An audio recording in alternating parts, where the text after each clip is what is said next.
જાવામાં non static block પરના આ સ્પોકન ટ્યુટોરીયલમાં તમારું સ્વાગત છે. આ ટ્યુટોરીયલમાં આપણે શીખીશું નોન સ્ટેટિક બ્લોક વિશે, નોન સ્ટેટિક બ્લોક ક્યારે એક્ઝિક્યુટ થાય છે, નોન સ્ટેટિક બ્લોકનું સરળ ઉદાહરણ અને આપણને કન્સ્ટ્રક્ટર્સની જરૂર શા માટે પડે છે. અહીં આપણે ઉબુન્ટુ આવૃત્તિ 11.10, જેડીકે 1.6 અને એક્લિપ્સ આઇડીઇ 3.7.0 નો ઉપયોગ કરી રહ્યા છીએ. આ ટ્યુટોરીયલ અનુસરવા માટે તમને ખબર હોવી જોઈએ કે એક્લિપ્સની મદદથી જાવામાં કન્સ્ટ્રક્ટર કેવી રીતે બનાવવું. જો નથી, તો સંદર્ભિત ટ્યુટોરીયલ માટે નીચે દર્શાવેલ અમારી વેબસાઇટ જુઓ. નોન સ્ટેટિક બ્લોક શું છે તે જોઈશું. બે કર્લી કૌંસ વચ્ચે લખાયેલ કોઈપણ કોડ નોન સ્ટેટિક બ્લોક છે. આપણે સિન્ટેક્સ અહીં જોઈ શકીએ છીએ. નોન સ્ટેટિક બ્લોક ક્યારે એક્ઝિક્યુટ થાય છે? નોન સ્ટેટિક બ્લોક બનાવવામાં આવેલ દરેક ઓબ્જેક્ટ માટે એક્ઝિક્યુટ કરવામાં આવે છે. તે કન્સ્ટ્રક્ટરના એક્ઝિક્યુશન પહેલા એક્ઝિક્યુટ થાય છે. તે ક્લાસના ઇન્સ્ટેન્સ મેમ્બર વેરિયેબલને ઇનિશિયલાઇઝ કરી શકે છે. ગણતરી જેવી અન્ય કોઈ એક્ઝિક્યુશન પણ બ્લોકમાં આપી શકાય છે. હવે એક્લિપ્સ પર જઈએ અને નોન સ્ટેટિક બ્લોકનો ઉપયોગ કરવાનો પ્રયાસ કરીએ. મેં એક્લિપ્સમાં પહેલેથી જ નોનસ્ટેટિકટેસ્ટ નામનો ક્લાસ ખોલ્યો છે. મેં એ નામનો ક્લાસ પણ બનાવ્યો છે. હવે એ ક્લાસમાં હું પ્રથમ ઇન્ટ ટાઇપનું એક વેરિયેબલ બનાવીશ. તો ટાઇપ કરો ઇન્ટ એ અર્ધવિરામ અને એન્ટર દબાવો. કર્લી કૌંસ અંદર ટાઇપ કરો system dot out dot println કૌંસ અને ડબલ અવતરણ ચિહ્ન અંદર non static block of an instance of class A અર્ધવિરામ.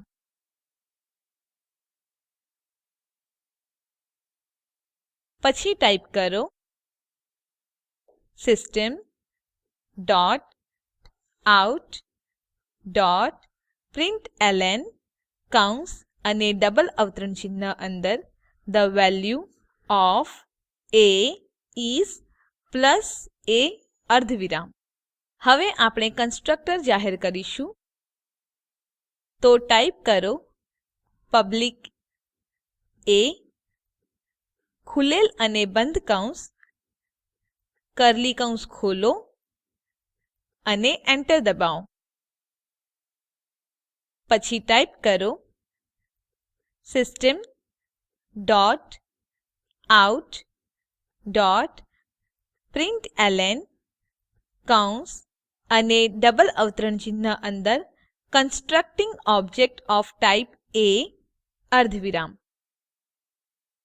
પછી ટાઇપ કરો system dot out dot println કૌંસ અને ડબલ અવતરણ ચિહ્ન અંદર the value of a is plus a અર્ધવિરામ. હવે ફાઇલ સંગ્રહો.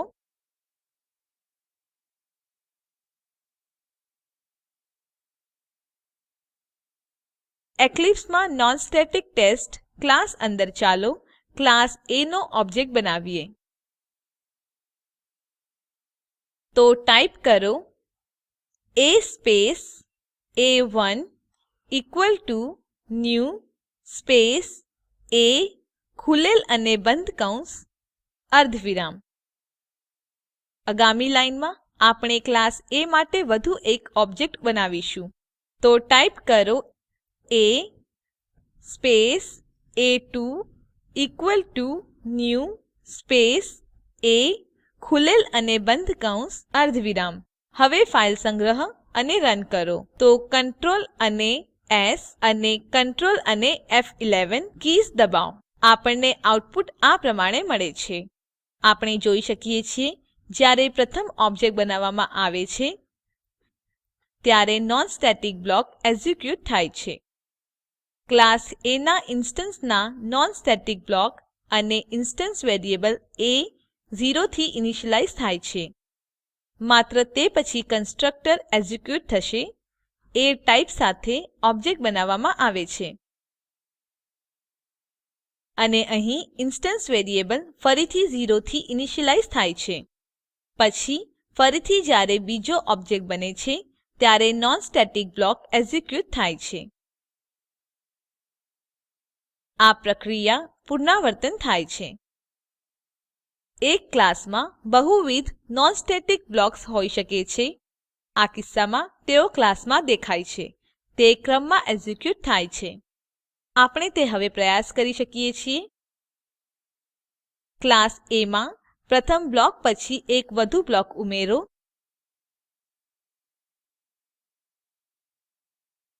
તો ફરીથી કર્લી કૌંસ અંદર ટાઈપ કરો system dot out dot println કૌંસ અને ડબલ અવતરણ ચિહ્ન અંદર second non static block of an instance of class A અર્ધવિરામ.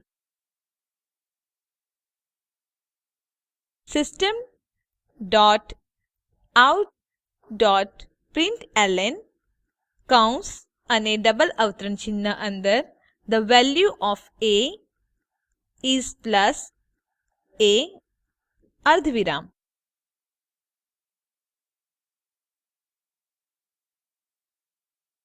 હવે આ ફાઈલ સંગ્રહ કરો. Ctrl અને એસ કી એકસાથે દબાવો અને પછી પ્રોગ્રામ રન કરવા માટે Ctrl અને F11 કીઝ દબાવો. આપણને આઉટપુટ આ પ્રમાણે મળે છે. આપણે જોઈ શકીએ છીએ કે પ્રથમ બ્લોક એક્ઝીક્યુટ થયા બાદ બીજો બ્લોક એક્ઝીક્યુટ થાય છે. તે પછી જ કન્સ્ટ્રક્ટર એક્ઝીક્યુટ થાય છે.